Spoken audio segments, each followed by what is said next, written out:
There's a special breed of gambler who rolls the dice in unproven oil and gas fields. He may lose time after time, but when he hits, he's going to hit it big. He's called a wildcatter, and he comes in all sizes. Energy for a stronger America. Developing new oil and gas for America means going to greater lengths than ever before. In this Texas gas field, Exxon is going deeper. And in this Louisiana rice field, a Wildcat gas well is also going deeper. It's the biggest venture this company has ever undertaken. Its name is Taurus Petroleum. Who? Good afternoon, Taurus. Taurus? Was that all company? I don't really know what it is. I'm not familiar with Taurus. There are four of us. I'm Bill Broadnax, and I'm the president. There's Keith Barroos, who is the geologist. He's the vice president of the company in charge of exploration. There's Diane McBride, who is my personal secretary, but also the bookkeeper of the company. And then Sue Franklin out front, who handles all the telephone calls. Good afternoon, Taurus Petroleum. We're a small independent oil operator, trying to put a few drilling deals together every year and find some grease. I'm Eric Severide.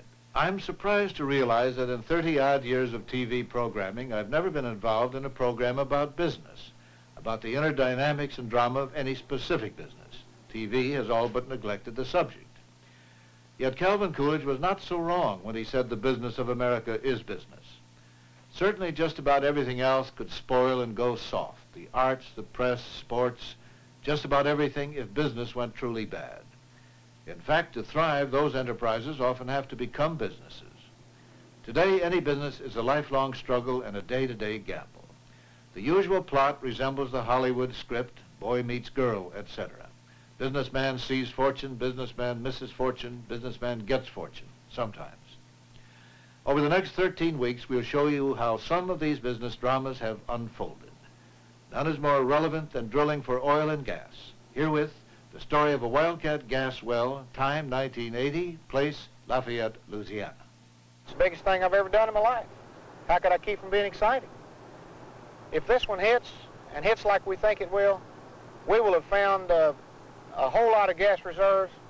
We will have been able to make ourselves a whole lot of money. We will have been able to prove to the group of people who invested their money with us that we know what we're doing. They're going to stay with us. That's going to allow us to drill a lot more wells with this same bunch of people.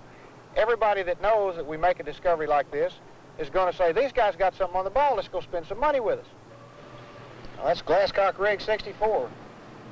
That's the monster that's drilling our hole to 13,500 feet in the ground. It isn't a barn burner yet, but it sure as hell could be. to find a barn burner. That's the challenge that drew Broadnax away from the majors into the ranks of the independent. He started with Humble Oil, now Exxon, in 1965, and founded Taurus in 1974. They've limped along ever since on an early discovery. He could make $100,000 a year with the majors, but draws little more than expenses from Taurus. Any profit is plowed back into prospects like this one, which could make him $30,000 a month for the life of the well. This could be the big one. It could find enough gas to heat all the homes in Detroit for a year. There's 6,400 feet more to total depth, to TD, 2.5 miles down. In 6 weeks, they'll know if the idea was sound, the geological idea. That's where the drilling of any well starts. The prospect has a lot of romance to it. It's big potential. It's a deep well, 2 strings of pipe to get down and see the objectives. If we do have something there, we're looking at about $150 million worth of reserves. It must be down there. After all, Exchange Oil and Gas of New Orleans hit it in 1978, down in what they call the Marge Tech Sands. They've pumped 6 billion cubic feet of gas in 2 years. At today's prices, it could be worth $80 million. To Broadnax, it's a barn burner. And it's only 1 mile as the crow flies from the Taurus rig. In 1973, only 700 feet from where Taurus is drilling, Paul Hilliard's Badger Oil Company sunk a well. He was not so lucky. Another dry hole. The Badger well was abandoned, and so was another well. The Warren well hit salt water, but it did find a trace of gas above it. 2 dry holes, but they helped map the field. They found the same sands at different levels, so the formation must be tilted up. But gas and water stay level. If Paul Hilliard had only drilled deeper, they figured, he would have hit the same March Tech sands that Exchange hit, but at a lower level. How could that be explained? The formations must have slipped along a fault. So they mapped in a fault. Now they would twin the Badger well, drill deeper, and hit the prolific March Tech sands. We've never done anything this big, this deep, and it's our first one, and we're excited about it. Because if you've got the best idea in the world and you can't get a hold of the land, you can't drill the well. You've got to be able to put the land package together. You've got to be able to lease the land, farm the land in, buy it from somebody, share with somebody. You've got to be able to put the land package together. So more than a year before drilling began, Broadnax hired landman Pee Wee Whitewing to secure rights from property owners whose land overlay the reservoir. Being as you're familiar with all the people out here and related to most of them, if we could, if you'd mind taking me around to talk to all these people and determine what it could be leased for. And I know they'll be only too willing to lease. That's money from heaven. The 22 landowners settled for $100 an acre for the first year, $75 thereafter if the lease is renewed, and most important, a 1/6 royalty, almost 17 cents of every dollar of gas produced. For rice farmer Alex Broussard, it could mean $8,000 a month. And it ain't bad to get. No hurricane, no bad weather. It's not like a crop. A hurricane comes through here and wipe out your crop. This year, I don't care how hard the wind blows, this black gold is coming out of that ground. Once you own the prospect totally, then the next step is to go out and find investors who have intangible dollars, drilling bucks, big drilling dollars, who will believe in your geological idea and go along with you and buy an interest in your well and get it drilled. At the moment, in the oil industry, there is a lot of money available for investing. There's a lack of good quality deals. And to get involved in a quality deal, it's basically you call your friends up. Marline got us all pumped up and introduced us to a company called Energy Sources Incorporated, who we'd never heard of. When you're evaluating plays, it's a funny thing, but you have a gut feeling from the beginning on a play that's good. The next guy they showed it to us was a guy named Walter Werby, who represents Emerald Oil Corporation, and Walter committed to an interest in the deal. The economics of the Gulf Coast, Texas and Louisiana, is approximately 3 times as good as it is in Canada. And then Keith on his own went over to some of his friends here in Lafayette, to Aminol, USA, a big company here, showed them the deal, got them interested. They came over and looked at it, and they bought the rest of the deal. But before we were completely sold, we went back and studied the data ourselves. Marline, a New York-based fund for millionaires, would get 25% of the revenue. Energy Sources, a Dallas fund for $5,000 to $10,000 investors, 15%. Emerald, a Calgary, Alberta millionaires fund, 15%. Aminoil, a large independent in Houston, 20%. For putting the deal together, Taurus would get a free ride and 25%. So within a week's time, we had the whole thing flanced up. With the investors on board, Broadnax could hire this rig. The upfront work was done, the idea mapped, rights to 1,400 acres secured, the money committed. $2 million was at risk, with a potential revenue of $150 million. And so, the raising of the derrick signaled the end of 18 months of planning. The drilling would be in the hands of this man. They call him Cabbage. He's the tool pusher, the man in charge of the rig.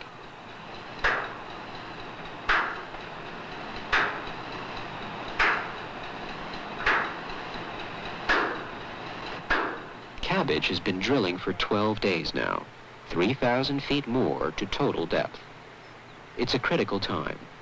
Before anyone makes a nickel, they have to drill through some high-pressure sands which could blow this well out.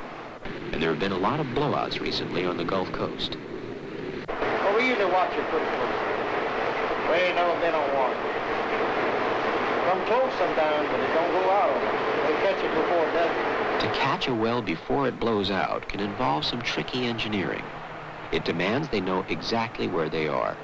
And at the moment, Taurus is lost. Something wrong, something's in error, we're off depth somewhere, or This more or less has established our rate of dip from the Warren well. Their daily log indicates they are 84 feet below where they should be and fast approaching the high-pressure sands. Okay. We have to stay out of this. All right. You lose the well if you drill into that. It was just such an unexpected pressure which blew out a Chevron well 40 miles away while Taurus was drilling. To counter such pressure, they use a heavy drilling fluid called mud. More ingredients are added to bring the mud up to the necessary weight. But to judge what mud weight to circulate downhole, it is crucial they know how far down they are. You've got about a 10-foot discrepancy here, but it's kind of sort of academic. What is this in here then, Keith? Is this straight line or what? In addition to the mud, further protection is needed to contain the pressure below. The hole has to be lined with steel casing. 2 miles of this casing is waiting to go down the Taurus well. It has to be set at precisely the right point.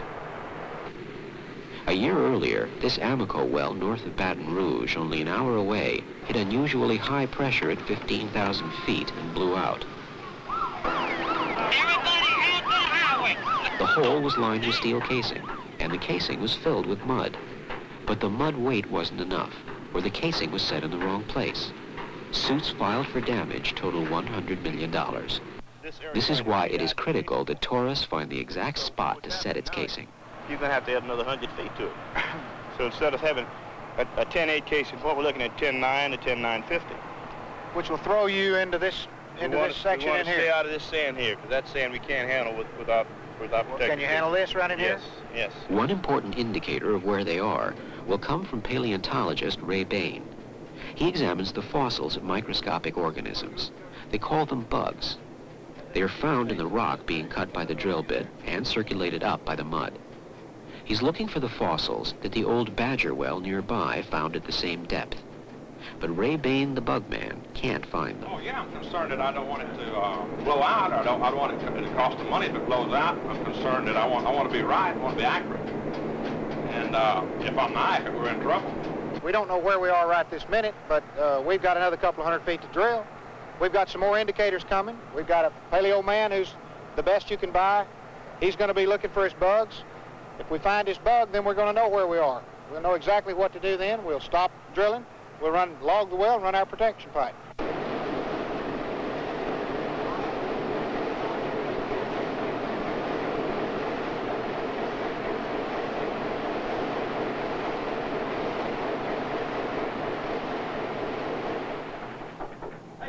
Yeah, come in. I think I found that doggone bug. At 2 a.m., Ray Bain's 24-hour quest for a fossil is over. Quite as bad as we thought we were last night. Oh, fantastic. They know now to stop the next day or risk a certain blowout. Wonderful, wonderful. At 10,900 feet, drilling stops, and they begin to set the protective casing. Mud weighted up to 17 pounds per gallon will circulate through this casing, enough weight to hold back the pressure below. A lot of it. It's going to take us all night, maybe half of the day, the next tomorrow to get through it. Water duck gumbo and sausage. I've been working 24 hours a day since I was 25 years old. I don't know whether to believe that or not. I know you get paid for 24 hours, whether you're working or not. That's like one time my boss caught me drinking a beer, and he said, hey, you ought not drink on the job. I said, well, if I don't drink on the job, when am I going to drink? I love to cook, man. We cook turtles and loggerhead turtles, alligators, anything you put your hand on, we eat. You like alligators? Oh, you talk about. Drilling resumes. 3 shifts a day, around the clock. 2,600 feet more to total depth, about 100 feet a day. But it should be routine now. There will be time for other things. We got a 1981 to think about. Got more deals we're putting together, more leases we're buying, more ideas to see if they'll work. Put it all together, raise some more money, and get ready for 81. Get after it.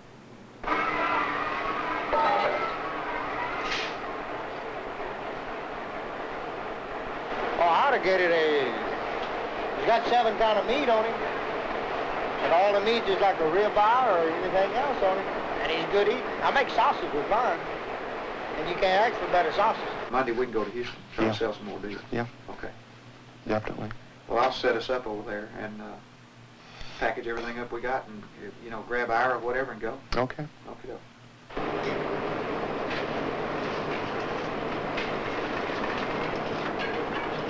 You eat snakes? I'll tell you one thing, it's good. It's like eating frogs. You eat frogs? I'm going to go to New York in the spring and see what I can do up there. I eat anything. I want to look into some things up there because I'd like to make a swing through the east and just see what we could come up with. Deals and more deals, with drilling funds and other independents, like the one Taurus struck with Ammon Oil, and for the same reasons. The reason we're investing in deals like this one with Taurus is because that's the way the oil business has gone. We used to look for 1 billion barrels of oil. We lowered our sights to 100 million barrels, 10 million barrels, and now we'll drill for 1 million barrels, or less even in some cases. It depends on the risks. And that's the future of the oil business. We're going to have to make a lot of small deals. The big fields are gone on the Gulf Coast. 72 feet to total depth. The well is drilling into the Marge Tech sands. It's the final day. Hello, Keith? Yeah, hello, Bill. Yeah, listen, we're drilling about 12 feet an hour. Looks like another 6 hours drilling, 5 hours pulling out a hole, an hour rigging up. They'll be pulling out of the hole that night. In the morning, they'll log the well, take the electronic soundings that will determine if there's pay in the sands. So we should have everybody out there, like, say, what, 7 o'clock? That ought to be good. Okay. Yeah, oh yeah, I'd be plenty of time. It's time to call the investors. Hello, Walter. Bill Broadnax. We're going to have a log out of the hole probably around 6 a.m. in the morning. You guys need to get your stuff together and get on over. Y'all sending Mike Smith? All right. Okay. You know, if you send someone up here in the morning, you know, had them drive up early, they'll make it. At least you'll be here to see the log anyway.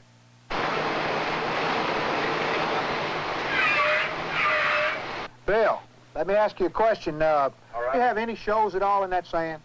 No, sir, not according to the mud logger. Not any at all, Bill.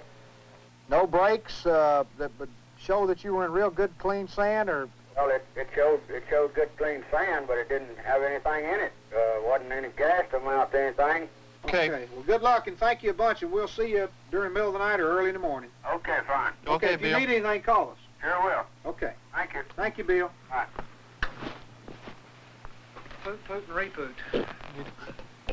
Seen too many times when you drill through a sand like that. And Well, all we can do is wait on the log, man. that's right. We got no positive indicators at all. There's no sense in getting, you know, your lower lip fat until you see the log on the back. That's right. Just because there's no shows in the sand doesn't mean that there's no... Shit. Now, if we'd had a tremendous gas breakthrough and a great show and it was kicking and everything else, everybody'd be just flying off the handle around here thinking we had really had something, you know. Or we'd be in pressure. Or we'd be in high pressure. And then you'd be scared to death that we'd lose the well. But Usually when you drill a well this deep and you're going through a gas sand, and you won't see anything. You'll never even know it.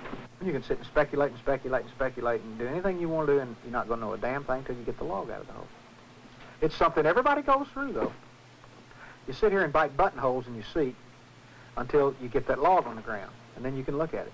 And it doesn't make a hill of beans about what you think or what you predict or anything else. You don't know nothing until you get the log. So we'll sit here and sweat till 6 a.m. and see what we got.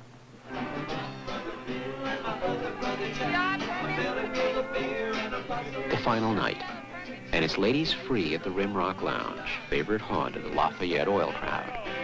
Well, you get down the middle and you get down the boat. You kick off your shoes and you throw them at the You know, a roughneck got a bad life. He's always chasing women and drinking. That's the way it is.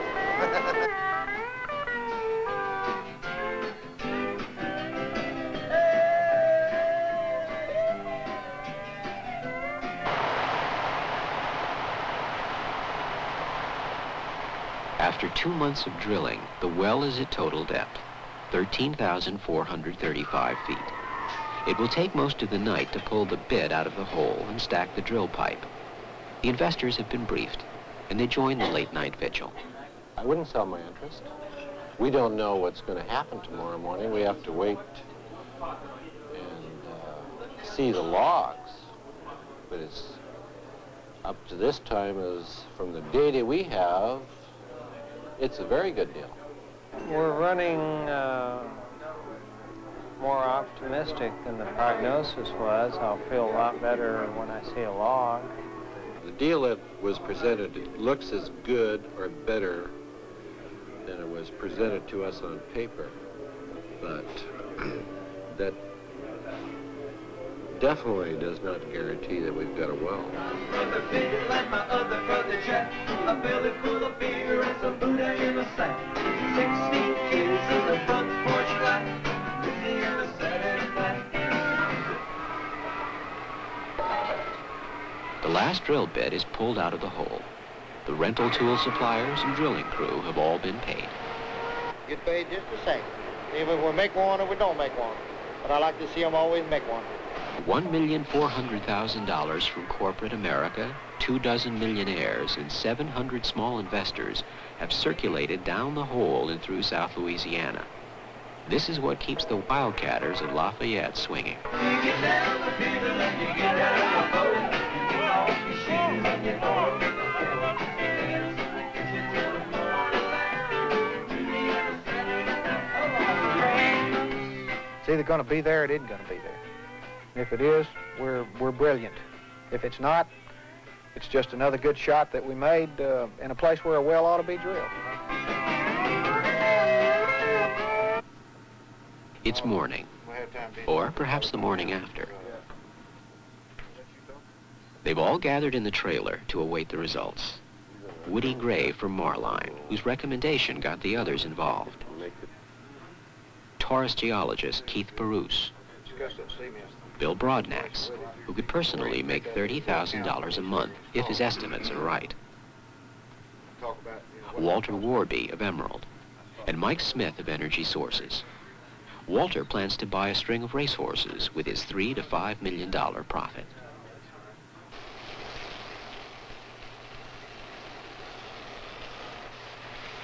The logging instruments have reached the surface. Keith Perouse gets the results. He had some discoveries in years past, working for Ammon Oil and Dow Chemical. At Taurus, he's only known dry holes. 12 straight this year, and this is the last well of the year. Keith is hungry for a producer, and this one could make him $1 million. Looks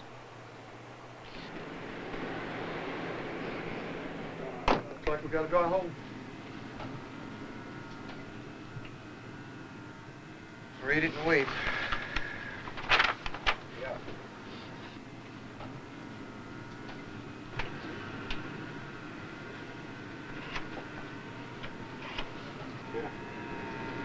Pretty grim. Where's that 5-inch? Where you gonna draw your fault on your mouth? He's there. We're just high and wet. We'll erase the one to the west. Well, Sure looked like it was there on the side. it could still be there, we're just high and wet. Or it doesn't cut the March jacks.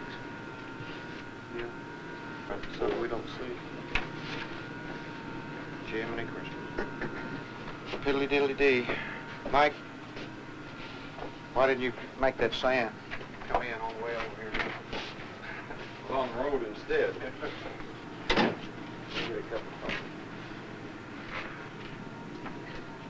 Well, there goes your barbecue. Did I wake you? Well, it's pretty grim in the marge. It's all over. It's a write-off. The only thing left to do is to phone in the bad news. It is, it's clean cut, a dry hole down there as you will ever want to fool with. Well, I'm not going to tell them till Monday. I don't want them to have a bad weekend. My optimism has faded naturally since with the results of the logging. But given the same set of data, we drill the well again.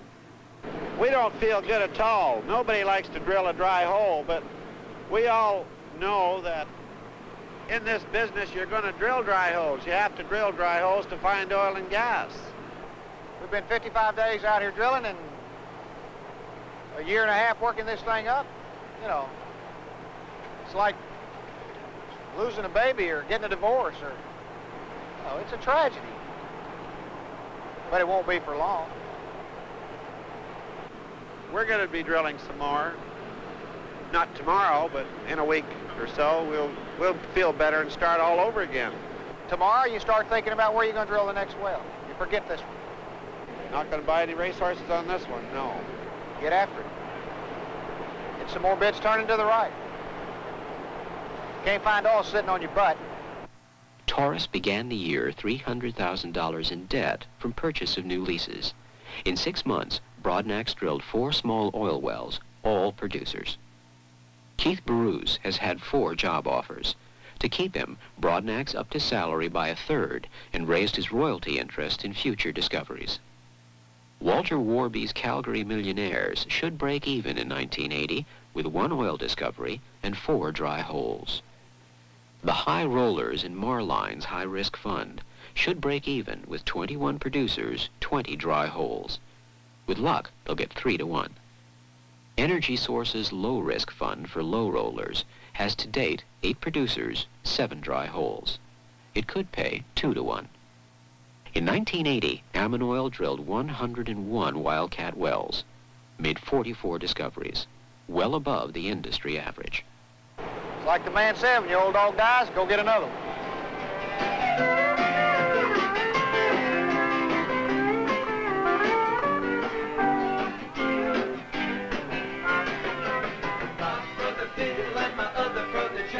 A belly full of beer and some Buddha in a sack. 16 kids in the front porch light. Louisiana Saturday night. Well, you get down the fiddle and you get out of the boat. You get off your shoes and you go to the floor. Dance in the kitchen till the morning light. Louisiana Saturday night. Come on,